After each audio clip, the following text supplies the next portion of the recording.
எனக்கு ஏற்பட்ட ஆபத்துக்கு காரணம் யாருன்னு தெரியும். உங்க ஃபேவரட் சீரியல்ஸ் இனி டிவிக்கு முன்பே சன் நெக்ஸ்ட் ஆப்ல. இல்ல, எப்பவுமே வீட்ல எல்லாருக்கும் என்ன வேணும்னு கேட்டு நான் தான் போட்டு கொடுப்பேன். எனக்கான காஃபியை கூட நானே தான் போட்டுப்பேன்.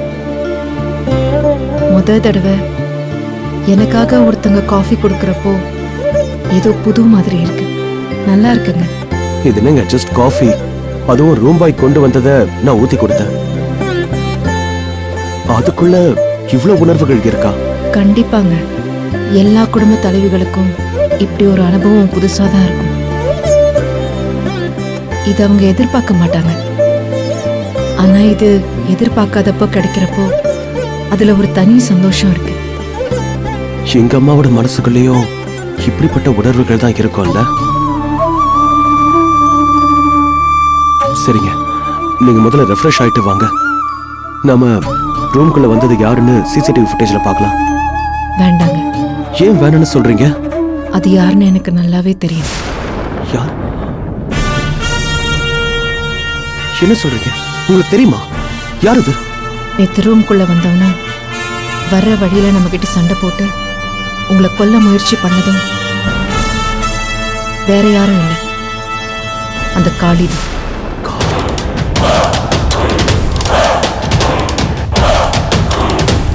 என்னங்க சொல்றீங்க? அது காளியா? ஆமாங்க. நேத்து கிட்ட வந்தப்பவே அவனோட கண்ணை பார்த்து கண்டுபிடிச்சிட்டேன். அதே கண்ணுதான் என்கிட்ட அடிக்கடி பிரச்சனை பண்ணுச்சு. உறுதியா சொல்றேன், அது காளிதான். காளியா? உடனே போலீஸ்ல கம்ப்ளைண்ட் பண்ணி அவனை உண்டு இல்லைன்னு பண்ணிடுறேன். இல்ல இப்ப வேண்டாம். அவனை என்ன பண்ணணும்னு யோசிச்சு வச்சுட்டேன். அவனை சென்னைக்கு போய் பார்த்துக்கலாம். முதல்ல நம்ம கிளம்பி வந்த வேலையை முடிப்போம். என்னங்க நீங்க வந்த வேலையை முடிப்போன்றீங்க? நீங்க கண் முழிச்சதும் உங்களை ஹாஸ்பிட்டல் கொண்டு போய் சின்னதா செக் பண்ணிட்டு உங்களை பத்திரமா வீட்டுல கொண்டு போய் ஒப்படைக்கணும்னு நான் வெயிட் பண்ணிட்டு இருக்கேன். நீங்க என்னடா இப்படி சொல்றீங்க?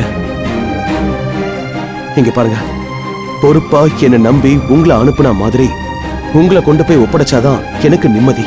நான் தான் இப்ப நார்மல் ஆயிட்டேனே. இப்ப காய்ச்சல்லாம் எதுவும் இல்லை. நாம வேலையை முடிச்சுட்டே வீட்டுக்கு போலாம். இல்லங்க, உங்களுக்கு வந்தது பேனிக் அட்டாக். இது சாதாரண இல்ல, பெரிய அளவுல ஆபத்து இல்லாம உங்களுக்கு உயிர் போய் உயிர் வந்திருக்கு. இதனால பாடி பெயின் இன்னும் ஒரு 2 நாளைக்கு இருக்கும். எந்த ஆக்டிவிட்டிஸும் கொடுக்காம டாக்டர் உங்களை நல்லா ரெஸ்ட் எடுக்க சொல்லிருக்காங்க. அதை மீறி ஏதாச்சும் பண்ணீங்கன்னா அது உங்க உயிருக்கே ஆபத்தாயிடுன்னு டாக்டர் சொல்லிருக்காங்க. நீங்க இந்த நிலைமையில இருக்கும்போது எப்படிங்க அங்க போய் ஸ்டிச் பண்ணுவீங்க? ரிஸ்க் வேணாம், சொன்னா கேளுங்க, நம்ம கிளம்பிடலாம். வேற ஒரு ஆர்டர் கிடைக்கும், பாத்துக்கலாம்.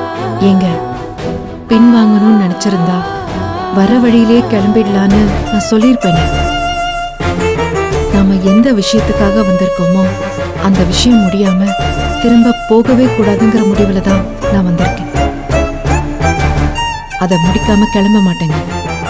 கிடைச்சது வாய்ப்பு மட்டும் இல்லை, இதுல ரம்யாவோட வாழ்க்கையும் இருக்கு.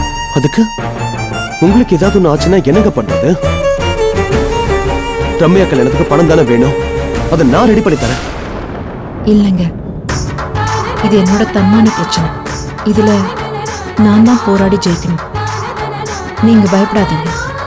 என் குடும்பத்துக்கு செய்ய வேண்டிய கடமைங்க நிறைய இருக்கு. அது முடியாம இந்த உயிர் போகாது.